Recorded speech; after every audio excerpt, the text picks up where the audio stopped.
Mi się śpieszy, tak w cudzysłowie oczywiście, bo jeszcze mam drogi, a im się nie śpieszy.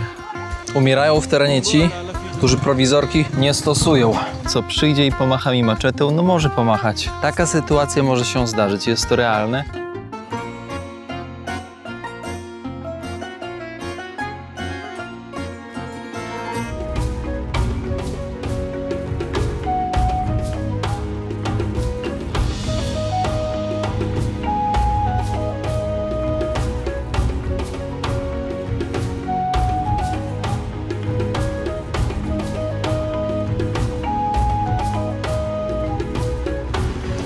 Witam, kłaniam się nisko z Senegalu.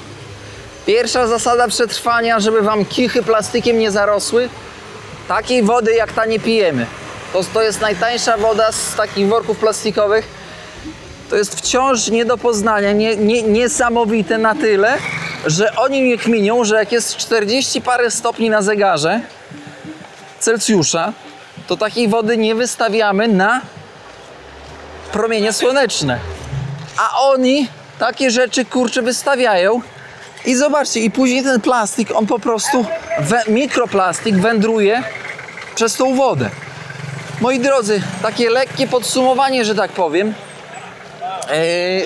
Byłem u siostry Damaris, odcinek poprzedni z Centrum Niedożywiania Dzieci, Dożywiania Dzieci, nie dożywiania, pomyliłem się tutaj. Cudowne miejsce. Tworzone przez ponad 30 lat przez Chryzologę i Damaris z Polski, które wracają w tym roku. Damaris się mną zaopiekowała jak rodzina. Miałem wygodne łóżko. Pomogła mi pieniądze wymienić. Pomogła mi telefon doładować. Nakarmiła. No naprawdę bardzo przyjemnie i bardzo serdeczna. Pogadaliśmy sobie. A teraz co? Jadę dalej. Jadę dalej, moi drodzy.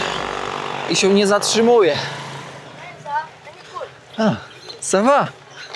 No dobrze jest. No. Słuchajcie, jedziemy na wylotówkę. Nie sądziłem, że w ogóle ta wylotówka będzie aż tak długa, nie? No co tam, zdrówko. Ja wam zawsze, wiecie co, mówię tak, żeby te dzieci jak podchodzą do mnie, to żeby mnie, wiecie, nie dotykały. Łapy brudne. Ale też dużo chorób, bo to nie jest tak, że Afryka, którą widzicie na nagraniach. Witam serdecznie, witam. No nagram, chwila. Że w Afryce wciąż jest, powiedziałbym, pod względem chorobowo-wirusowym bezpiecznie. Nie jest. Bakteryjnym też nie jest bezpiecznie. To, że z dekady na dekadę się polepsza, to nie znaczy, że jest naprawdę, wiecie, bezpiecznie. Zawsze trzeba mieć oczy szeroko i głęboko. To są chłopaki. Chłopaki, jak coś powiecie po języku polskim, to ja... Mordo, a co to na głowie zostało? Co to? Co to ten? Tak jest. Ja wam już tłumaczę. Chwila. Chłopaki są prawdopodobnie, to są street boye, znaczy to mali street boye. Chodzą do szkoły koranicznej, prawdopodobnie. Nauczyciel wygania ich na miasto, żeby żebrali, żeby na czesne zarobili. Albo dzieciaki pochodzą. Hello brother. Bonjour. Ça va? I chłopaki z tej szkoły koranicznej, ten nauczyciel wymaga od nich tego czesnego. One chodzą, żebrają. To jest jedna opcja. Druga opcja, po prostu nie mają co robić, więc rodzice też wypuszczają w miasto. Albo po prostu same nabierają takiego schematu, że można wyżebrać coś ogarnąć, więc siłą rzeczy chodzą, żebrają, nie? Staram się zawsze, żeby mnie nie dotykały, bo to ciężki temat. Idę tam dalej trochę. Jak podejdę dalej na wylotówkę, w tamtym kierunku, no to będę mieć 100 km do Tambaku. Tak się chyba ta miejscowość nazywa. No, więc moi drodzy, ja się trochę rozgadałem na początku odcinka. Co oni tutaj świrują?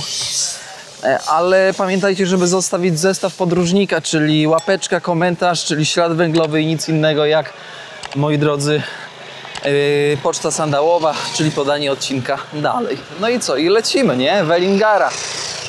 A biento. Do widzenia.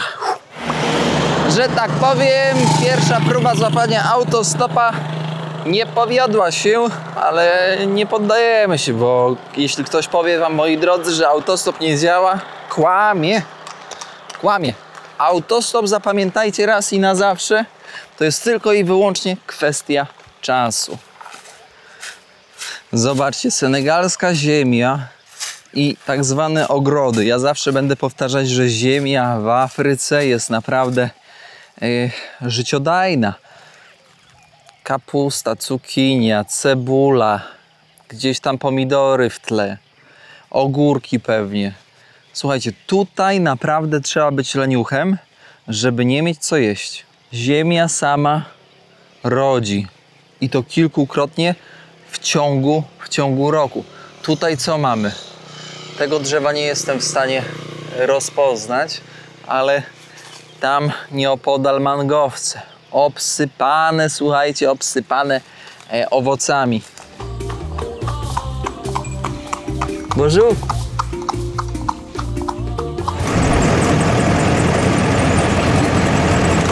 Transportem zorganizowanym się ratuje, bo nie ma praktycznie, wiecie, możliwości.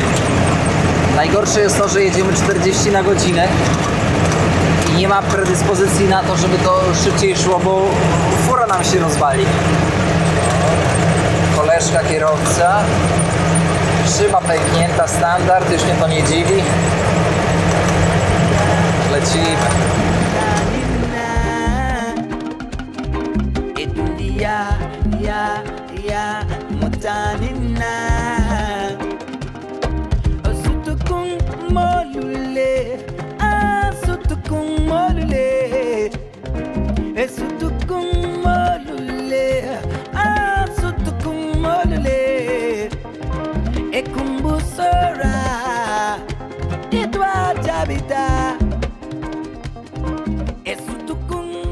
Zobaczcie, jak chata ogrodzona. Wszystkim, czym się dało. Patyki, nie patyki, jakieś grubsze drzewa. No i ogrodzenie jest. Jedna po drugiej tablicy z projektami sponsorowanymi przez Unię Europejską. Ja wam opowiadałem kiedyś, jak to działa.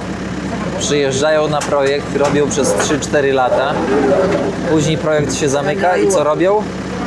Jak gdyby nigdy nic, projekt zamykają i wracają. A ci ludzie zostają sami w sobie.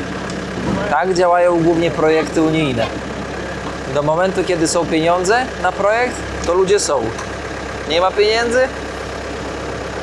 Ludzie się żegnają, do widzenia i wracają. To jest właśnie pomoc Afryce. Albo tak jak te samochody, widzicie, w jakim one są stanie. W Europie zielony ład, czyste powietrze. Tutaj wysyłają kontenerami, sprzedają za naprawdę znacząco wyższą cenę i jeszcze one tutaj funkcjonują. A w Europie elektryki puszczają. W ogóle jest tyle takich kuriozalnych porównań, że głowa mała. Wcześniej już wam pokazałem, jak się wypala burz. Proszę bardzo, świadome działanie. Gdzieniegdzie powycinane drzewa, a żeby były na opał, żeby chatę zbudować, żeby na budowę dachu było. Robią to z premedytacją, ponieważ jak widzicie tutaj taką trawę suchą, o tą na przykład, to niestety jak przychodzi pora deszczowa, to nie sposób tego wyciąć. A jak spalą, to moment to pójdzie z dymem i też lepsza widoczność na drodze, co daje lepsze bezpieczeństwo. No i mniej problemów, bo jak się tak rozrośnie, to później ciężko to zlikwidować. A jak się zawczasu pory suchej, że tak powiem, się zajmie tematem, no to później ma się spokój. No i co sezon to samo. Powiem wam, że po porze deszczowej to tak odbija szybko, te rośliny po prostu dostają takiego boosta, takiej energii. Bo oczywiście, jak wiemy, węgiel drzewny, czyli ten popiół, użyźnia glebę. Telewizja musi być, dekoder, antena, te sprawy. O, piekielnie gorąco, ale nie jest źle. Jestem ubrany cały, Znaczy nie cały, tak, tylko bok, który jest wyeksponowany na zewnątrz, o tak, żeby mi nie spaliło ręki. Ale jak ciało jest spocone, to jest chłodniej. No bo to właśnie o to chodzi z potem. Postój jakiś kolejny, chyba już 50. Zobaczcie, jak w ogóle wygląda ten samochód. To, że on jedzie, to jest naprawdę szok. To jest automat w ogóle. Ziomek amulety nawet przywiesił przy kierownicy, żeby on jechał. Wajcha do zmiany biegów, że do przodu, do tyłu w automacie. Amulety od marbuta, od szamana. Fiolka, banana. Coś tu ma. Ciekawe, co to jest. Tutaj mogą być jakieś zioła, zwitki z fragmentami Koranu. Ile ma najechane? Kurde, nie widzę, jest tak zakurzone. Czekajcie, tutaj może będzie widać. Nie, nie widać, to już nie działa, to już od 20 lat nie działa tutaj. Na wszelki wypadek, jak mielibyśmy spłonąć, się zapalić, to jest butla gazowa z terminem tam 5 lat wstecz. Takie to życie, no. Siedzisko też nie w najlepszej formie, ale działa. Przeraża mnie to. Wiecie, że w wioskach takimi jedną żyletką się obcina włosy chłopcom jeden po drugim i rodzice nie są na tyle świadomi, że przez taką żyletkę, używając jednej, przenoszą choroby z jednego na drugie. No między innymi nawet taki powszechnie znany wirus jak AIDS. No niestety. I to tak jest. Jedzie jedną matka tam z 3 rodzin, obgoli wszystkich chłopaków młodych i tyle. Ale najgorsze w tym wszystkim, wiecie co jest? Kiedy? Kiedy jest ta inicjacja. Kiedy się... Znaczy to nie jest inicjacja, bo inicjacja to jest efekt przejścia, moment przejścia. To jest ogólnie, wiecie, w tradycji obrzezanie. Obrzezanie i dziewczynek, i chłopców też jedną żyletą, niekiedy w wioskach. Totalny brak świadomości i totalne zniszczenie niekiedy za jednym w ogóle jakimś takim wymysłem dziecku życia. There is hole, you see? Here, going. Water. Dobra. Martur. Hassan. No? Nie zamykamy kłódki. 300 na godzinę. Co? No. Morda chce ode mnie. Dwójkę. What's your name? Jedzenia nie ma. A, mordo. See you, brother. Jedziemy. Bye bye, amigo. See you, brother. Ja powiem wam, że czasami u ludzi możecie zaobserwować takie plamy. Właśnie jak z Damaris rozmawiałem, to jest takie wczesne stadium na przykład trądu, nie? Więc trzeba bardzo uważać, komu podajesz rękę i czy nie ma uszkodzonej tej ręki. Oj, im człowiek bardziej świadomy tego, tym więcej widzi. No niestety. Ziomek leje wodę na silnik, bo jest tak gorąco, że dalej nie pojedziemy, jak nie schłodzi. Że wybuchnie. No i jeszcze tego by brakowało, żeby tam pierdzielnął silnik przy kolanach, że tak powiem.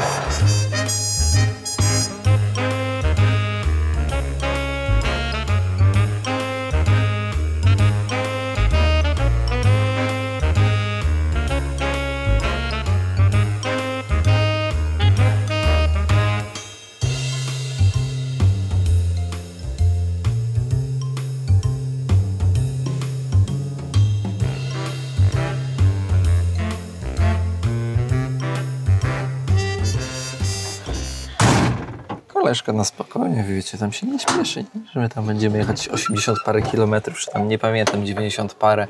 Będziemy jechać tam z 4 godziny, on się jeszcze pomodli. Mówię, nie ma problemu, a co mi się śpieszy? Co nam się śpieszy?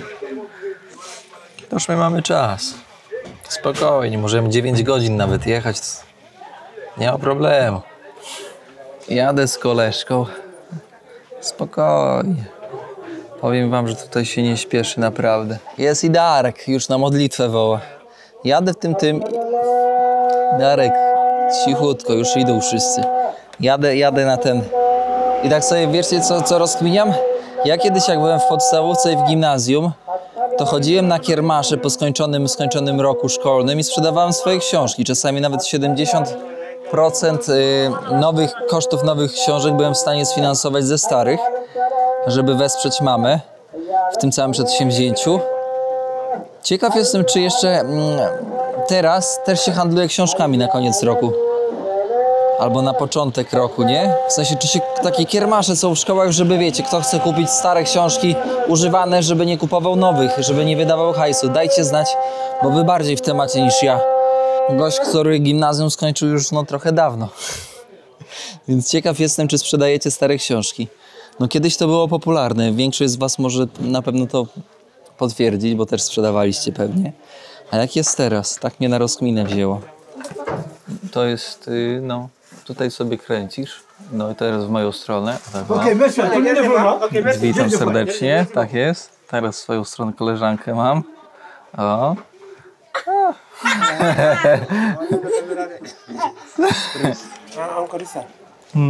Español o la francés. Parle español poco. Español. A little bit. No polonais, national polonais. Pologne. Pologne. Europa. Okay. Nationality Pologne. Oui. Obiecuję, że nie zmusicie mnie już do końca tego projektu jazdą takim rozklekotanym samochodem. Nie ma opcji. Tu się za dużo dzieje. Ktoś się modli, ktoś idzie po cukier, ktoś przywozi węgiel, ktoś się dosiada, na kogoś czekamy. Za dużo. To już mi się przestało podobać. Tutaj bez cierpliwości? Porażka totalna. Ludzie wspaniali. Ale ten wolny tryb życia, że na wszystko mają czas, głowa Europejczyka po prostu paruje. Mi się śpieszy, tak w cudzysłowie oczywiście, bo jeszcze mam drogi, a im się nie śpieszy. No mi się śpieszy, bo ja chcę do Mali pojechać.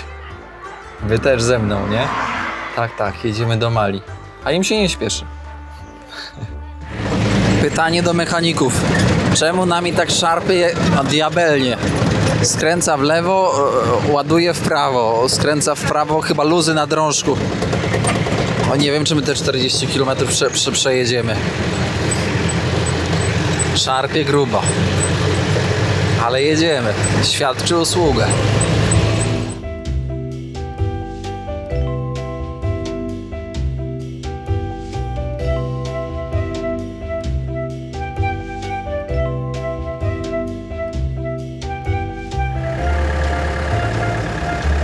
Spokojnie, za dobrze szło. Płyn z chłodnicy zaczął znowu uciekać. Trzeba dolać po 25 km.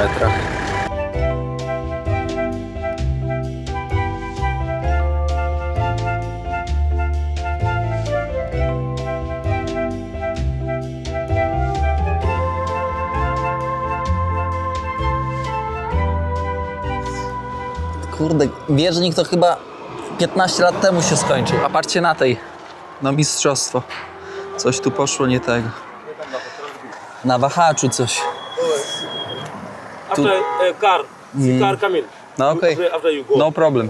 No i tutaj tego. Aż te druty wyszły. A, widzicie, poszła opona. Słyszycie, jak syczy? Okej. Ty. Patrzcie na to. Podkręcam. Patrzcie, jak ziomek ten obłożony na dachu. Jaką ma miejscówkę, jaką ma kanciapę pod tym na przodzie. To jest niesamowite, nie? Kto by z was tak jechał? Ja już widzę, jakby zbroja była, że tak powiem, zabrudzona. Ale stuknął, kurde. Jedziemy. Zobaczcie, jakiego ziomek ma portmonetkę z tego, z tykwy, z buszu. To jest portmonetka. To się odpina zamkiem i monetki tam sobie siedzą. O. Za mną chłopaki z Gambii i sobie lecimy transportem zastępczym. Aha. Sposobem Merci beaucoup, guys. Oh! Merci beaucoup, monsieur. Bye, bye. Mój potencjalny transport, szanowni państwo. Mordo, zatrzymaj się. Ja podbiegnę, machnę ci ręką. Jakoś to może będzie. Bonjour.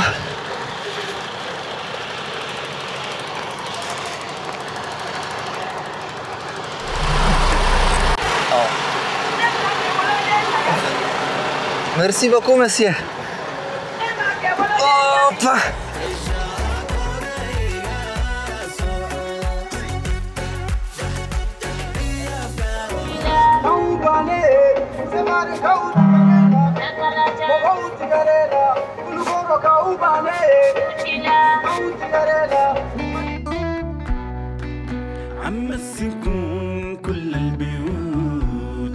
Opa. O kurde. Thank you. O kurde. Jak było spoko. Ale ja wam zaraz coś powiem. Chłopaki polecieli. No my jesteśmy tutaj w Parku Narodowym. Słuchajcie, nie okolocz tutaj w ogóle. Ale wy, lewice, cuda nie widy. Ja wam coś powiem. Czaicie fazę? Z chłopakami z Mali tutaj jechałem. Teraz, żeby było ciekawiej. Ani po francusku, ani po angielsku. Tylko w lokalnym języku. Nie pamiętam, jak ten język lokalny się nazywa. Ale skomplikowany. To nie pogadaliśmy. W ogóle nawet kamery nie wyciągałem, nie robiłem jakichś tam rozmów czy czegoś takiego, bo zero kontaktu. Ale była taka, nie to, że niezręczna cisza, tylko taka spokojna cisza. Bez najmniejszego problemu, nie? Ziomek z Czech mieszkający we Francji, tutaj to z dzieciakami sobie podróżuje, pojechali na safari do tego parku, bo to jest największy park narodowy w Senegalu. Pytam, czy słonie widzieli? Nie. Pytam, czy szympansy widzieli? Nie. Pytam, czy te widzieli? Czekajcie. Co tam jeszcze można zobaczyć? Chyba żyrafy? Nie. W sumie nic nie widzieli. Lewa, lwicy też nie widzieli. Co widzieliście? Ziom tłumaczy. Assalamu alaikum. Sawa. Ja się już nauczyłem tutaj, że tak powiem, trochę tutaj po francusku. Ale pytam, co zobaczyli. On mówi, no nic nie zobaczyliśmy, pojechaliśmy. I wróciliśmy. Komedia, ty. Czekajcie, bo tutaj trzeba jakoś się, że tak powiem, ustatkować, ulokować, zjeść coś, bo nocleg to nie jest ważne. Ja tutaj nie będę po 50 zł płacić za postawienie namiotu, bo ja poczucia bezpieczeństwa w terenie, śpiąc pod namiotem, nie potrzebuję. W sensie jestem w stanie znaleźć takie miejsce, że będzie mi dobrze. Muszę jedzonko znaleźć. Może tutaj będą robić jedzonko? Zapytam, wejdę. Ty, ja wam powiem tak. Ja to, jakieś mango można kupić, ale ja stąd spadam, bo ja do tego parku nie pojadę, bo szkoda mi trochę pieniędzy, bo oni za ten park, za wizytę w tym parku, wiecie ile chcą? 450 zł. W zależności jeszcze, gdzie tam chcesz dojechać, to nawet może kosztować 500, nie? Więc trochę to, w sensie, gdybym wiedział, że na przykład zobaczę sobie szympansy, będę mógł tak pobytować w tym środowisku, to by było fajnie. Ale tak to bez sensu trochę. Nie to, że nie chcę wydać tych pieniędzy, bo mam te pieniądze w plecaku, ale po prostu jechać, aby jechać, trochę bez sensu. Pojadę sobie 12 km dalej. Tam jest sklepik, tam jest jedzenie. I tam postawię namiot.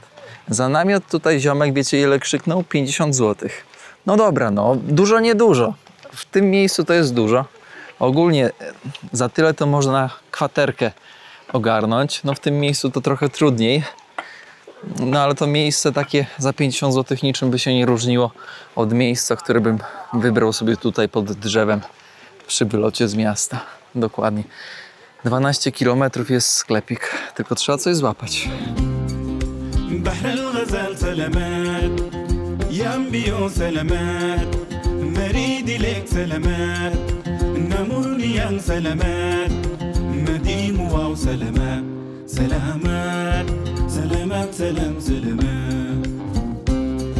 Z koleżką kawałek podjechałem.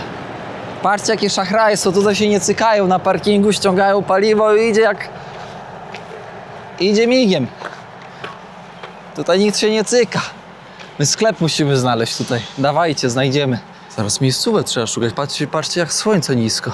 Malijskie rejestracje. A idziemy tam, gdzie się dymi. Nie, to tam, gdzie się dymi, to opony palą.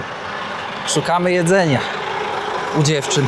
Powiem wam tak, są sytuacje i mówię szczerze, że koszulka nie działa, bo ludzie czytać nie potrafią. Ja wchodzę na pewniaka, pytam panią o cenę, pokazuję na liczby na koszulce, nie działa, bo czytać nie potrafi. Dopiero koleżka mnie tu uratował z tą ceną. Tutaj pani gotuje, madam, tutaj proso, tu spaghetti, tu koleżanka, to jest proso. Zobaczcie, o, tutaj.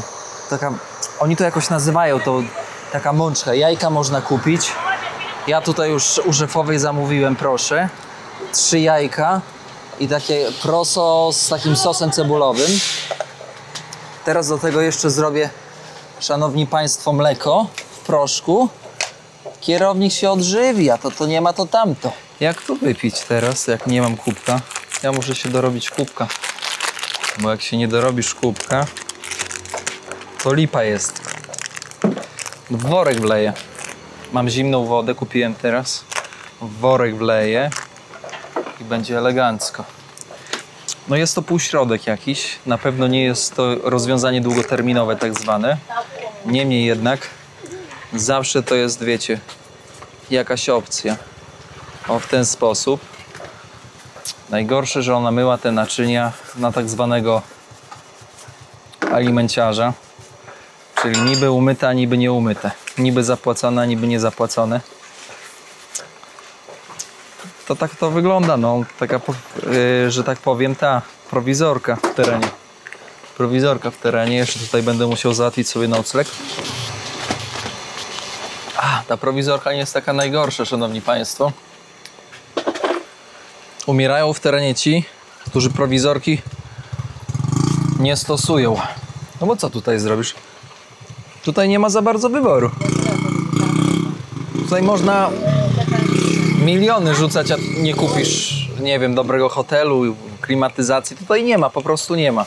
Możesz sobie te pieniądze wsadzić głęboko w sandał albo pojechać na safari i nic nie zobaczyć.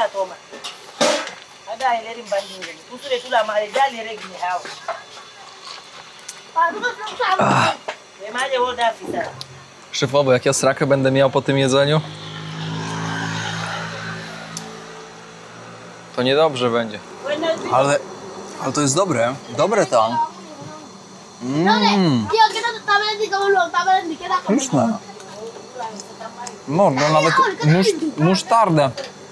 Szefowa się nazywa Fanta, więc nie zapomnę na pewno. Bo kojarzę z napojem.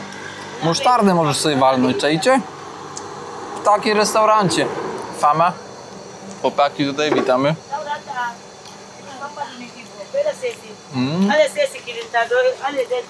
Na moich oczach siedzę, jem. Dziewczynka zaczepiła miskę ze spaghetti. Spaghetti na glebę. Chwila później spaghetti z gleby w misce i nic się nie stało. No i to ogólnie opisuje cały sanitariat przydrożnych knajpek w Afryce. Spadło 3 sekundy, nie leżało, się nie liczy. Dobra, ale ja pojadę. Mam nadzieję, że to, co jadłem, nie spadło. A jak spadło, no to będzie wiadomo, że spadło. To jutro pewnie, albo pojutrze. Bo ten proces trawienia trwa myślę, że z 2 dni. A nawet i 3. Teraz czas najwyższy znaleźć miejscówkę na nocleg i udać się na tak zwany zasłużony spoczynek. Intuicja mi mówi, żeby nie zostawać w miejscu, w miasteczku, tylko trochę pójść tutaj w burz i się, że tak powiem, zakamuflować. I to może nie będzie głupi pomysł. Sobie tutaj nieopodal drogi odbiję, pójdę, postawię namiocik w takim miejscu, żeby mnie poranek nie zastał i będzie gitara. Tylko trzeba uważać na te skały, bo one są strasznie ostre i co najważniejsze, węże i skorpiony. Więc no to w sumie chyba największy problem w buszu. Zobaczcie, pokażę wam jeszcze dzisiaj termitierę. Podejdźmy. Termitiera. Skomplikowany system tunelów, który, zobaczcie, dopowietrza całą strukturę w środku. To jest wszystko przemyślane. Nic na takie łapu-capu zrobione. Twarde jak... Zobaczcie, no ja to w to kopię i to się w ogóle nawet nie rusza. Trzeba by było porządnie kopnąć, nie będę im rozwalać. Ciekawostka jest taka, że w Senegalu tego ryżu buszmeńskiego nie jedzą. Krówka sobie przyszła, ale zobaczyła mnie i się zastanawia, czy iść. Ktoś zaraz powie: kierowniku, ale może to nie jest dobry pomysł. Moi drodzy, każdy pomysł jest dobry. Bo są dwie opcje. Tutaj się wyśpię, bo tutaj zwierzęta mogą mi tylko zakłócić spokój. Ewentualnie no ludzie też mogą mi zakłócić trochę spokoju. Ale co? Co przyjdzie i pomacha mi maczetą? No może pomachać. Taka sytuacja może się zdarzyć. Jest to realne, ale mało prawdopodobne. Ludzie są życzliwi. Ludzie są życzliwi i to też nie jest tak, że wiecie, ludzie po prostu chcą wam zrobić krzywdę od razu. Nie, to tak nie wygląda. Nie wiem, czy zobaczycie, tam perliczki biegają, dzikie perliczki w buszu. Jacie, takie 3 pobiegły. Można by było upolować. Perliczkę na kolację, o tam są zjeść. Lokalni tak robią, lokalni polują. Nie ma drzewa w ogóle, żeby się schronić, bo to tam pójdę pod tym drzewem. Bo ze wschodu, z lewej strony będzie mi tutaj słońce wstawało, a nie chcę, żeby mnie od razu obudziło. Ta termitiera tutaj, ona mi nie pomaga w niczym, ale też w niczym mi ona nie przeszkadza. Pod warunkiem, że tam żaden gówniak się nie schował, jadowity. Niestety w tego typu miejscach to jest tego wiele. Już tego błędu nie popełnię. Czyszczę do gładka, że tak powiem, pod namiot, żeby materaca drugi raz nie przebić, chociaż on 8 godzin wytrzyma, ale powietrze z niego schodzi. Nie wiem, co teraz, jak wrócę, to będę musiał go ogarnąć lepiej, poszukać, gdzie jest przyczyna i zakleić to, bo no niestety słabo wyszło.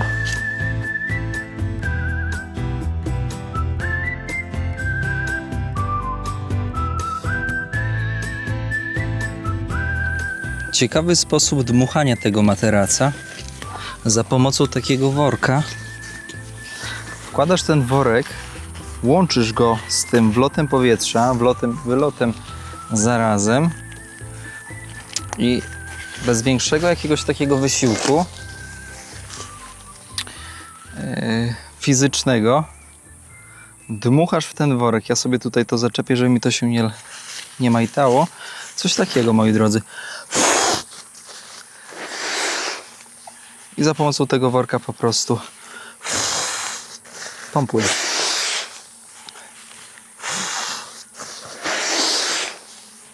Szanowni Państwo, rezydencja zbudowana, nocleg mamy zapewniony przez naturę.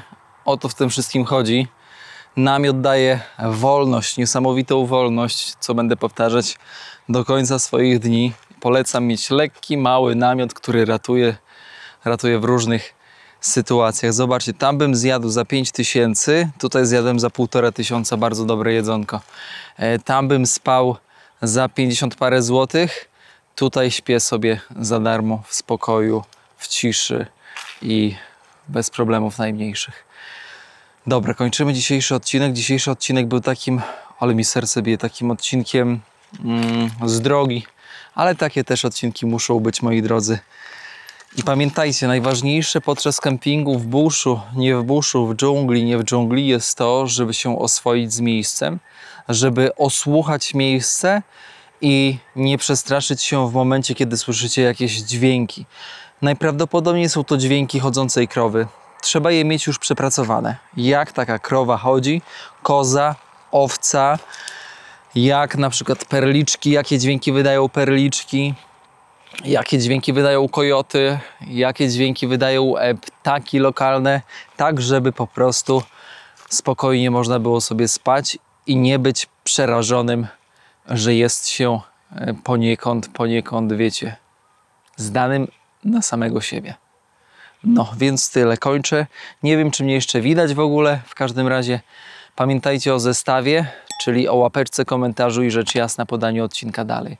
Trzymajcie się ciepło. Do usłyszenia jutro z samego rana. I u mnie jest godzina 19 z kawałkiem, więc już się robi ciemno. co widać za mną, bo tam zachodzi słońce, wschodzi przede mną. No to co, do usłyszenia w kolejnym odcinku z Senegalu. Będziemy się kierować na Kédougou. Tam mamy znajomego z misji, więc może uda się tam przekimać za 150 km. Może, muszę się skontaktować jeszcze, bo się nie udało skontaktować, ale myślę, że nie powinno być problemu. Więc tak to jest. Znajomości zawsze na wagę tak zwanego srebra w Afryce. Trzymajcie się, czołem. Dobrej nocy.